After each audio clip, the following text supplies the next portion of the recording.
Hello बेटा। आज हम लोग देखते हैं नया केस नंबर 3। केस नंबर 3 में जो हम लोग बात करने वाले हैं वो एकदम अलग है। और एक दो क्वेश्चन मैंने इसके ऊपर देखे हैं, तो मुझे लगा कि इससे संबंधित क्वेश्चंस बनाए जा सकते हैं और नया एक कॉन्सेप्ट ही क्यों ना बता दिया जाए, जिससे कि हमारे लिए जेई मेन और जेई एडवांस, खासकर मेंस के लिए थोड़ा कम होगा। एडवांस के पॉइंट ऑफ व्यू से बहुत ज़्यादा इंपॉर्टेंट होने वाला है ये लेक्चर। ठीक है, तो नीट वाले बच्चे अगर चाहें तो उसे स्किप भी कर सकते हैं, और अगर कोई बहुत अच्छे पढ़ने वाले बच्चे हैं, ब्रिलियंट बच्चे हैं, तो आप एक बार देख सकते हो कि क्या चीज़ें प्रोजेक्टाइल मोशन में अलग हो सकती हैं जो नॉर्मल किताबों से अलग दिखता है ना। अलग होगा क्या वो देखिए। देखिए यहां पर मैं ये बताने वाला हूं कि यहां पर ऐसे लिख सकते हो केस 3।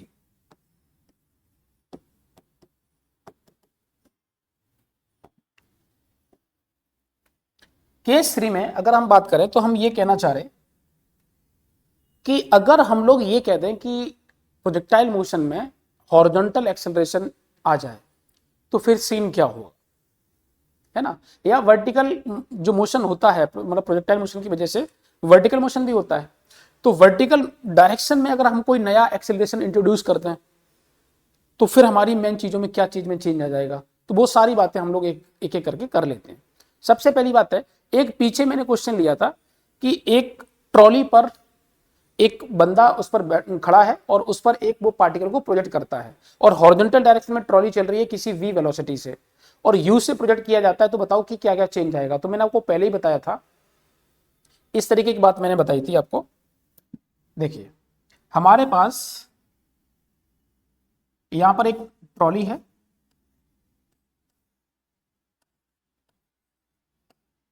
और ये कोई बंदा इस बॉडी को u वेलोसिटी से हॉरिजॉन्टल से थीटा एंगल पर प्रोजेक्ट कर रहा है, और इसकी वेलोसिटी v दी है, और बोला था कि इस तरीके से अगर जाएगा तो ये इस तरीके से ग्राउंड पर हिट करेगा।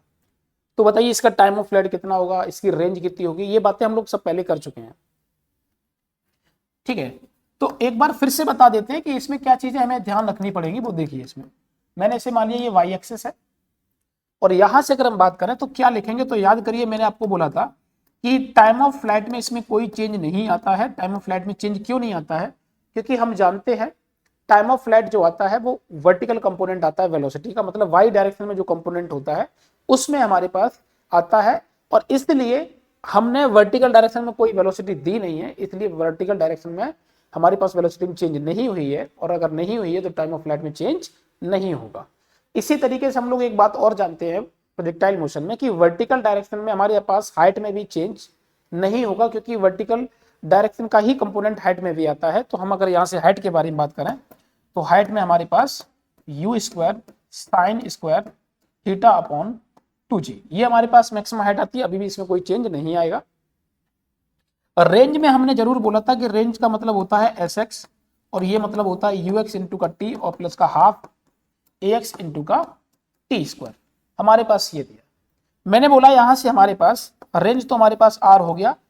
हॉरिजॉन्टल डायरेक्शन की वेलोसिटी क्या होगी, तो एक तो आपका इसका कंपोनेंट हो गया, तो हम लिख सकते हैं कि v प्लस का u cos थीटा और इनटू का t मतलब टाइम ऑफ फ्लाइट, जो टाइम ऑफ फ्लाइट ये है इसे यहाँ रखिए, और ये टर्म हमारा 0 हो जाता, तो रेंज हमारे पास ये आएगी। ये हम पीछे बातें कर चुके हैं, इस तरीके की बातें।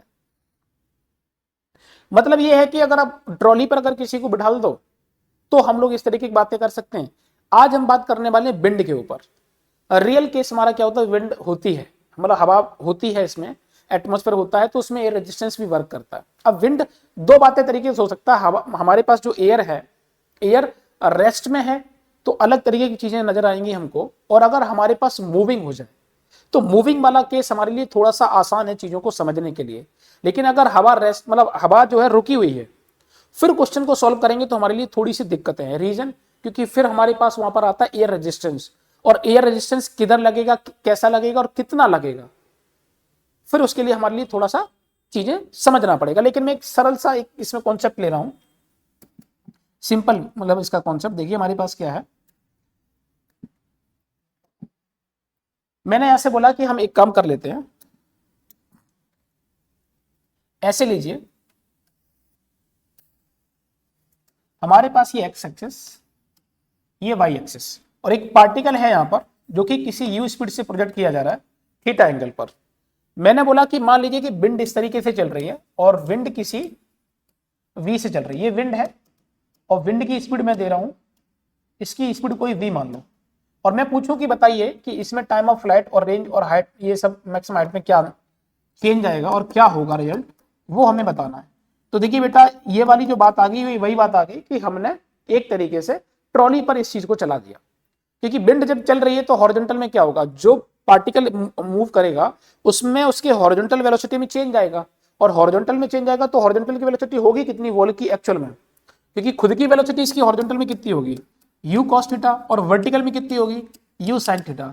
तो हम एक बात जानते हैं कि हॉरिजॉन्टल डायरेक्शन की वेलोसिटी में चेंज आया, और वो चेंज क्या होगा, नेट बॉल की जो स्पीड देखेगी, ये बॉल हमारे पास है या पार्टिकल ले लो कोई भी, तो इसे देखेंगे तो हमारे पास क्या होगा, ये ऐड हो जाएगी। जब ऐड हो जाएगी तो ये ट्रॉली वाला जो केस अभी आपको बताया मैंने, बिल्कुल वैसे ही इसका आंसर आएगा। हमारे पास जो आ जाएगा वो ये आ जाएगा कि हमारे पास t की value 2u sin theta upon g, और यहां से हमारे पास जो हाइट होगी वो हो जाएगी you square sine square theta upon का 2g, और रेंज जो होगी हमारे पास फिर से आ जाएगी u cos थीटा प्लस का v इंटू का टाइम ऑफ फ्लाइट। इसमें टाइम ऑफ फ्लाइट हमारे पास वही होगा। तो कुल मिला के ये ट्रॉली वाला ही केस बन गया। मैंने ये माना कि विंड एक कांस्टेंट स्पीड से चल रही थी और उसी में हमने एक पार्टिकल को प्रोजेक्ट कर दिया। अब मैं आपको एक चीज और बताना चाहता हूं कि जैसे ही पार्टिकल को हमने प्रोजेक्ट किया, अचानक विंड चली, तो होगा क्या, अचानक उसमें वेलोसिटी में चेंज आएगा, और वेलोसिटी में चेंज आएगा तो हमारे पास सीधा सीधा एक्सेलरेशन आ जाएगा। कुल मिला के हमें बहुत ज्यादा सोचना नहीं है, हम ये बात मान के चलते हैं। अगले केस देखिए, मैं ये मान रहा हूं कि हम वेलोसिटी ना लेके एक्सेलरेशन ले लेता हूं।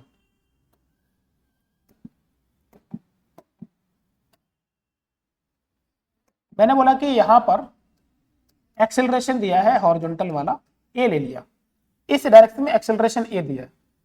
अब आप बताइए कि इसमें क्या चेंज आएगा। तो बेटा देखिए, टाइम ऑफ फ्लाइट और मैक्सिमम हाइट में अभी भी कोई चेंज नहीं होगा, क्योंकि हम जानते हैं हमने वर्टिकल में छेड़ा ही नहीं इसको, है ना, इसमें वर्टिकल के कोई किसी भी फैक्टर को हमने छेड़ा ही नहीं। और जब छेड़ा ही नहीं तो ऑब्वियस सी बात है, हम जानते हैं कि इसकी वर्टिकल वाली कंपोनेंट्स में कोई चेंज होगा नहीं। इसका मतलब फिर से बात वही आती है कि इसका टाइम ऑफ फ्लाइट निकाला जाए और मैक्सिमम हाइट निकाला जाए और रेंज निकाला जाए, तो टाइम ऑफ फ्लाइट और हाइट में अभी भी कोई चेंज नहीं होगा। तो भैया करेंगे क्या, हम देख लेते हैं। मैंने बोला कि हमारे पास यहां पर टाइम ऑफ फ्लाइट लिखोगे तो अभी भी लिखोगे 2u sin थीटा अपॉन का g, और अगर हम बात करें मैक्सिमम हाइट की तो हमारे पास हो जाएगा u square sine square theta upon g 2g। और रेंज के बारे में जब बात करेंगे तो रेंज बेटा अब थोड़ा सा हमको ध्यान देने वाली बात आएगी, वो ये है कि हॉरिजॉन्टल का इनिशियल कंपोनेंट क्या है वेलोसिटी का, तो आप बोलोगे सर u cos थीटा, ठीक है, साथ में टाइम ऑफ फ्लाइट तो वही आएगा जितने पे ये बॉल गिरेगी, और साथ में हमारे पास हाफ इंटू ए एक्स लिखते हो वो ए है, और यहां पर टी स्क्वायर होगा। तो वास्तविकता में अब हमारे लिए रेंज का फॉर्मूला ये बनेगा यहां पर, और इसका यूज करके हम इसकी रेंज निकाल पाएंगे। एक बात और आती है कि वास्तविकता में जैसा पाथ हमको दिख रहा है, ये पाथ ऐसा ही होगा या पाथ कुछ थोड़ा सा अलग होगा। तो रियल में पाथ पता है कैसा होना चाहिए, रियल में पाथ कुछ ऐसे होगा,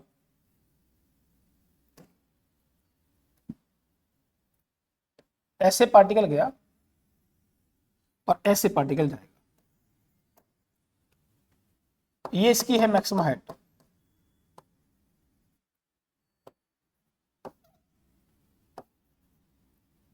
मान लो कोई वी एक्स डैश, हमें ये और कैलकुलेट करना है। समझ में आ रहा है, क्योंकि रीजन क्या है, हॉरिजॉन्टल डायरेक्शन की वेलोसिटी लगातार बढ़ेगी। अब बढ़ेगी क्यों, वो आप जानते हो कि हॉरिजॉन्टल डायरेक्शन में एक्सेलरेशन है, इसलिए अगर पार्टिकल का अगर हमारे पास एक्सेलरेशन है हॉरिजॉन्टल में और उसी डायरेक्शन में तुमने बॉडी को प्रोजेक्ट भी किया, तो कंफर्म है कि स्पीड लगातार बढ़ेगी। जब स्पीड बढ़ेगी तो अगर हम इधर का टाइम ऑफ फ्लाइट बोले तो यहां पर हाफ टाइम ऑफ फ्लाइट होगा, आधा, तो आधे टाइम में कम स्पीड में पार्टिकल भागे तो कम दूरी कवर करेगा, मतलब कम रेंज कवर करेगा, और फिर उतने ही आधे समय में, जो इधर जितना आधा समय लगा है उतने ही आधे समय में, मतलब आधे टाइम ऑफ फ्लाइट में अगर मुझे देखना है और इसकी स्पीड देखोगे तो इसकी स्पीड ज्यादा होगी, तो ज्यादा हॉरिजॉन्टल डिस्टेंस कवर करेगा। तो हम ये कह सकते हैं कि यहाँ का रेंज हम R1 मानेंगे और यहाँ का रेंज R2 मानेंगे, और ये बात क्लियर है कि R2 जो है वो R1 से ज्यादा होगा। हमारे पास इसका जो रेंज आएगा, रेंज टोटल, वो लिखेंगे हम R1 प्लस R2, और पहले लिखते थे हम R/2 और R/2, पहले ऐसे कर रहे थे, मतलब कुल मिला के हम ये टोटल के बारे में बात कर रहे हैं, तो हमको कुल मिला के ये फाइंड करना है। अच्छा, अब ये वाली वेलोसिटी क्या होगी, तो इस वेलोसिटी के लिए क्या बोलोगे, अगर मैं बोलूं कि t इज इक्वल टू 0 पे पार्टिकल यहां से चलना स्टार्ट करता है और यहां पर पहुंचा है t is equal to t/2 पर, और यहां कितने पहुंचेगा, तो बोलोगे sir t is equal to capital T पर पहुंचेगा। तो इस पर्टिकुलर लोकेशन पर जो हमारे पास वेलोसिटी vx आएगी, vx dash is equal to ux plus का ax इंटू का t, ये कितना आएगा, तो आप जानते हो कि स्टार्टिंग की वेलोसिटी हमारे पास दी है u cos थीटा, और प्लस का हमारे पास ax दिया है, वो हमारे पास a है, और ये जो हमारे पास t आएगा वो आएगा t/2, क्योंकि आधे समय पर आप पूछ रहे हो जहां पर मैक्सिमम हाइट है। तो बेटा अब तुम्हारी वाली जो पीछे की जो कहानी चली है केस 1 और केस 2 में कि हॉरिजॉन्टल डायरेक्शन में वेलोसिटी चेंज नहीं होगी, तो वो बात खत्म हो गई अब, क्योंकि अब ये वाला जो केस लिया एक्सेलरेशन वाला, ये तो हर एक इंस्टेंट पर वेलोसिटी अलग अलग दिखाएगा। अभी हमने ट्रॉली वाले जो क्वेश्चन कराया था, आपको पीछे बताया था मैंने कि एक ट्रॉली पर किसी पार्टिकल को थीटा एंगल से प्रोजेक्ट किया जा रहा है यू वेलोसिटी से, तो बताओ कि हॉरिजॉन्टल में रेंज कितनी है, तो आपने डायरेक्ट लिखा था यू कॉस थीटा प्लस का v और into whole multiply time of flight. तो उसमें भी हॉरिजॉन्टल डायरेक्शन में वेलोसिटी चेंज नहीं हो रही है, वो कांस्टेंट है, क्योंकि एक्सेलरेशन उसमें था नहीं, एक्सेलरेशन तब भी 0 था। लेकिन अब मैं यहां पर एक्सेलरेशन ले रहा हूं, और अगर एक्सेलरेशन लेंगे तो हर एक इंस्टेंट पर आपकी वेलोसिटी चेंज होगी और हॉरिजॉन्टल वेलोसिटी ही चेंज होगी। ठीक है, बात क्लियर है।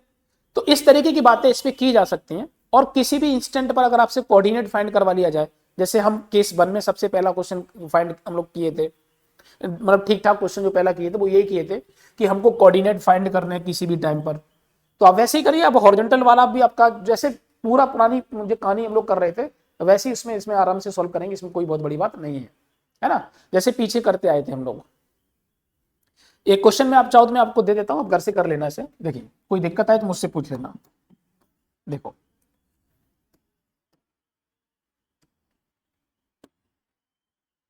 एक पार्टिकल को यहां से 20 मीटर पर सेकेंड से प्रोजेक्ट किया जा रहा है 37 डिग्री पर, इस तरीके से पार्टिकल ऊपर की तरफ जाएगा, फिर जो भी पाथ इसका जैसे भी बना। मैंने बोला कि हमको ये भी दिया, साथ में मैंने बोला कि विंड यहां पर इस तरीके से चल रही है, विंड का एक्सेलरेशन दिया है 5 मीटर पर सेकेंड स्क्वायर, ठीक है, ये वाई ये एक्स एक्सिस। अब मैंने बोला कि हमें कोऑर्डिनेट फाइंड करना है एक्स कॉमा वाई, ये फाइंड करना है, साथ में यहां की वेलोसिटी कितनी आएगी कोई v हमें ये फाइंड करना है, और आप डिस्टेंस और डिस्प्लेसमेंट भी फाइंड कर सकते हो। तो मैं 3 क्वेश्चन दे रहा हूं, फाइंड पहला part coordinate of particle at 1 second, दूसरा velocity vector at t is equal to 1 second, displacement of particle in 1 second, 1 second में डिस्प्लेसमेंट कितना होगा ये कैलकुलेट करना। तो कोई बहुत बड़ी बात नहीं है, देखिए अभी भी मैं कह रहा हूं कि इसका एस वाई कंपोनेंट और वी वाई कंपोनेंट में चेंज नहीं है, सिर्फ चेंज है वो तुम्हारा है एस एक्स और वी एक्स। तो आपको सिर्फ उसी में देखना है, और उसमें क्या है, तो उसमें एक्सेलरेशन आ गया है, बस इतनी सी बात है, और उसमें कोई बहुत बड़ी बात है नहीं, आप इसे इजीली सॉल्व करना और कोई दिक्कत नहीं आएगी, मैं जानता हूं। अगर कोई दिक्कत आती भी है तो मेरे से पता कर लेना। चलिए आगे देखिए। अच्छा, इसमें और थोड़ी सी चीजें हम इंट्रोड्यूस करते हैं आपको, जैसे कि मैंने बोला कि हमारे पास ये एक्स एक्सिस है, वाई एक्सिस है। अब क्वेश्चन ने ये कॉन्सेप्ट ही समझिए, इसे क्वेश्चन तो ना लें, कॉन्सेप्ट समझते हैं।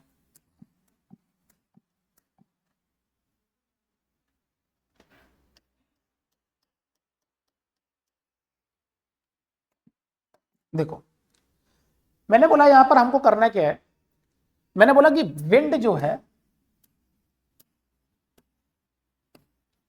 एक्सेलरेशन से तो चली रही है, इसका एक्सेलरेशन मैंने दे दिया a जो कि कांस्टेंट है, और मैंने ये बोला कि पार्टिकल जिस टाइम पर प्रोजेक्ट कर रहा है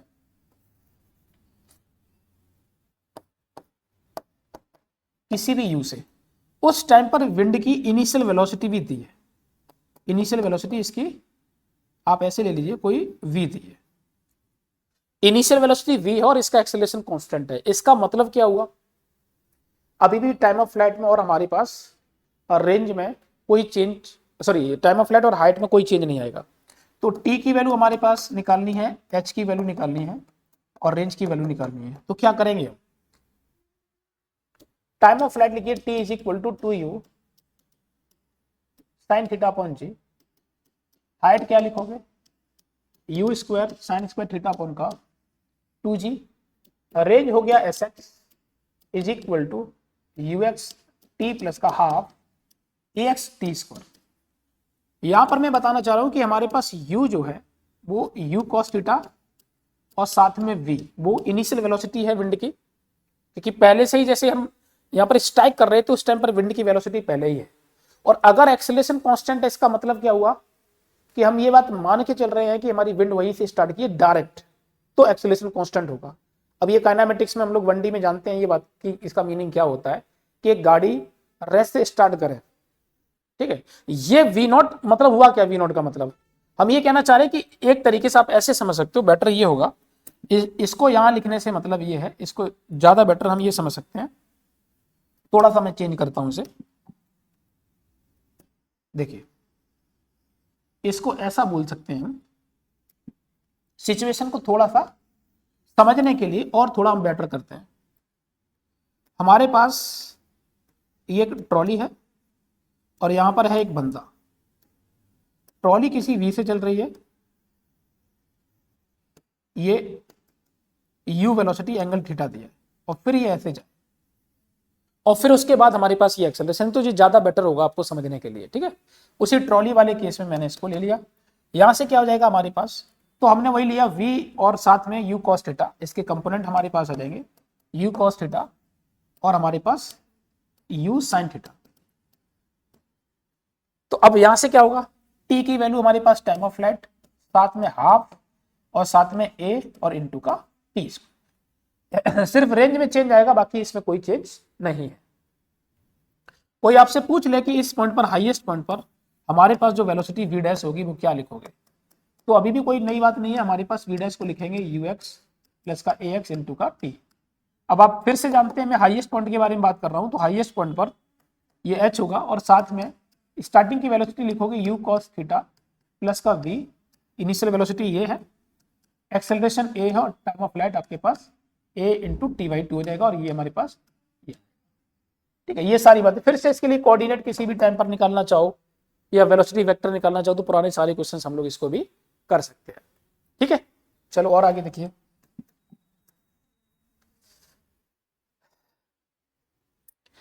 अच्छा मैं एक बात बोलूं, थोड़ा सा एक और चेंज लेके आता हूं कि अगर हमारे पास एक्सेलरेशन हॉरिजॉन्टल के साथ साथ वर्टिकल में भी आ जाए तो क्या होगा।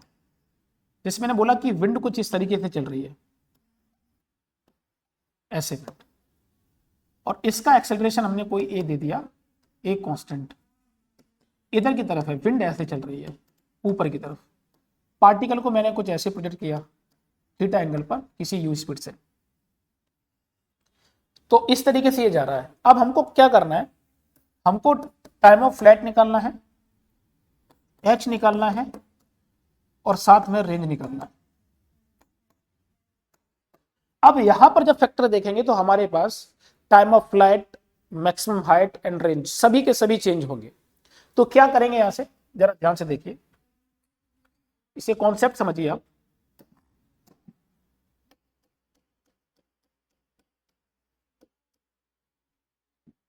ठीक है, पहले तो हम बात करेंगे टाइम ऑफ फ्लाइट निकालते कैसे हैं। तो टाइम ऑफ फ्लाइट निकालने का हमारे पास जो इक्वेशन हम लोग यूज करते थे वो करते थे सेकंड इक्वेशन की, और वो भी वाई डायरेक्शन में। तो भैया चलिए हम बात कर लेते हैं। पहले सबसे पहली बात ये आती है कि हमारे पास जो बॉल है उस बॉल के ऊपर हमारे पास नेट इफेक्टिव एक्सीलरेशन कितना होगा, क्योंकि अब बात करेंगे इफेक्टिव एक्सीलरेशन के लिए। तो हम क्या करेंगे कि हमारे पास ऐसे समझिए कि इस डायरेक्शन में ए है, ठीक है, इस डायरेक्शन में एक्सीलरेशन ए है और इसका कंपोनेंट यहां से मैं करूं तो मैं ऐसा कर सकता हूं, मैंने कोई एंगल अल्फा मान लिया, या अल्फा एंगल मान लो दे ही देता है, वो अल्फा है, तो हम इसे लिखेंगे यहां से कि ए कॉस अल्फा, और इसको मैं लिख लेता हूं ए पैरेलल, पैरेलल मतलब सरफेस के पैरेलल, और इसके ऊपर हो जाएगा हमारे पास ए साइन अल्फा, और इसको मैं ले लेता हूं ए परपेंडिकुलर। देखिए बेटा मैं नया केस बना रहा हूं, बिल्कुल यूनिक है, आपने किसी किताब में किसी टीचर के द्वारा नहीं देखा होगा। ठीक है, ट्राई करते हैं हम लोग कि किस तरीके से इनके क्वेश्चंस को सॉल्व कर सकते हैं हम। देखिए इस तरीके से हम बात कर रहे हैं, एंगल मैंने मान लिया कि अल्फा है।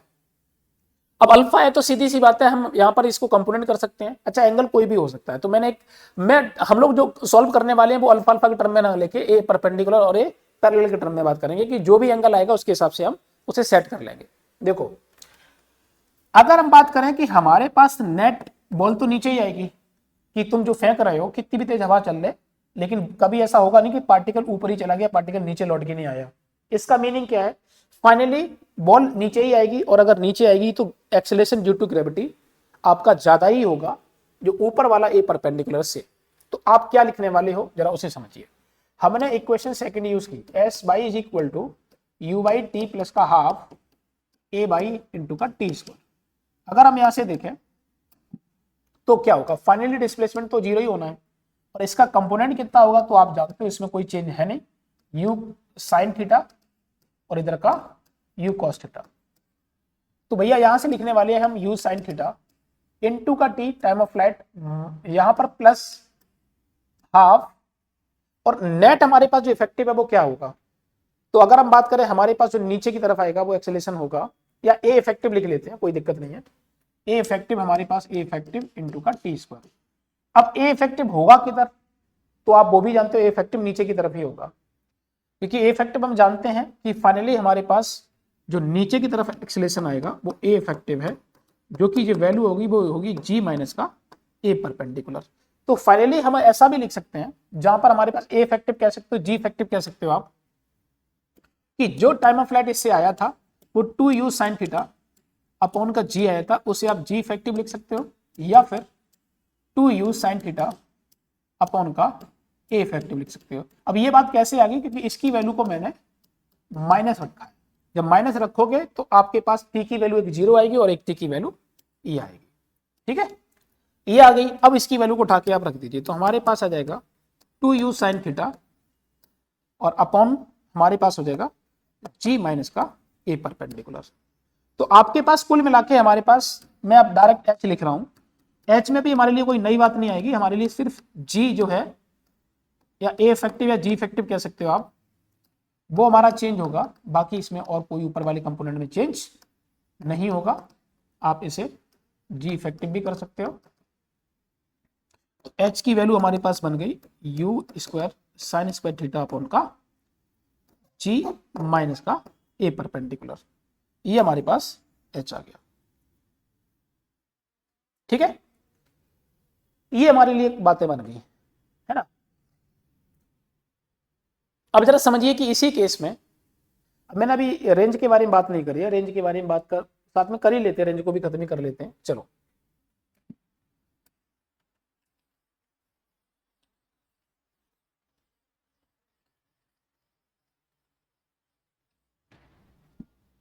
रेंज के बारे में बात करते हैं। तो एस एक्स लिखिए, r is equal to you x T plus का हाफ ए एक्स इंटू का टी स्क्वायर। तो देखो हमारे पास u cos theta into time of flight तो वही आएगा, रेंज तो आर हो गई, प्लस का हाफ इंटू ए पैरेलल इंटू का टी स्क्वायर। इसके लिए और कोई नई बात नहीं है। हाईएस्ट पॉइंट पर जब बॉल पहुंचेगी उस टाइम पर मैं इसे वी एक्स डैश मान सकता हूं। ये कितना आएगा ये भी निकाल लो, अभी भी कोई चेंज नहीं है, वैसे जैसे पीछे लिखा था आप वैसे यहां पर भी लिखने वाले हैं। तो लिखेंगे यू कॉस थीटा प्लस का ए पैरेलल इंटू का टी बाई टू, क्योंकि हम जो बात कर रहे हैं वो आधे टाइम ऑफ फ्लाइट के बारे में बात कर रहे हैं, हाईएस्ट पॉइंट पर बात कर रहे हैं। ठीक है, तो भैया ये बात आ गई। और इसमें देखते हैं हम लोग, अगर मान लो कि यही केस जैसे विंड ऐसे चल रही है, इसमें अगर हम ट्रॉली पे इस बंदे को बिठा दें और फिर उसके बाद चीजों को समझें तो क्या होगा, उसको भी एक नया केस देख लीजिए आप।